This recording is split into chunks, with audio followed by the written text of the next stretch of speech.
In today's video, I'm going to teach you how to check OneDrive sync conflicts. By the end, you'll know exactly where to look in Windows to spot a conflict and what the messages mean, so you can quickly understand what's going on with your files. Start on your Windows desktop and move to the notification area at the bottom right corner of your screen. Click the small upward arrow to show hidden icons. This expands the tray so you can see more apps that are running in the background.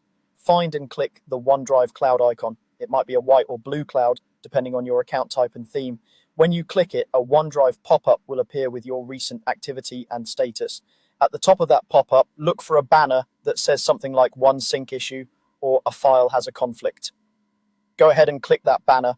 This is OneDrive's way of flagging that it detected two versions of the same file that don't match, often because changes were made in two places before everything could sync. After you click, a new window will appear listing the exact file name and the nature of the conflict. This window is your focus point for understanding what happened.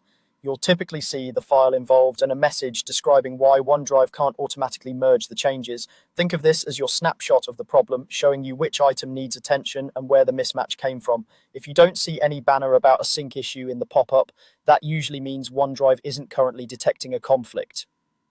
To double-check your setup, click the Settings gear in the top right of the OneDrive pop-up, then open the Settings section. From there, choose Manage Backup. This is helpful for confirming which folders on your PC, like desktop, documents, and pictures, are actually being backed up to OneDrive. If a folder isn't included, changes in that location won't generate OneDrive conflict messages because OneDrive isn't watching that folder. A quick reminder, the absence of a sync issue banner can simply mean everything is already in sync. If the cloud icon shows as normal and there are no alerts, OneDrive doesn't see any conflicts at the moment. If you do get a conflict banner later, repeat these steps to review the file name and the conflict details right away. That's it. Now you know how to open the OneDrive pop-up, find the conflict banner, and view the detailed conflict window, as well as how to check which folders are being backed up if no conflict is shown.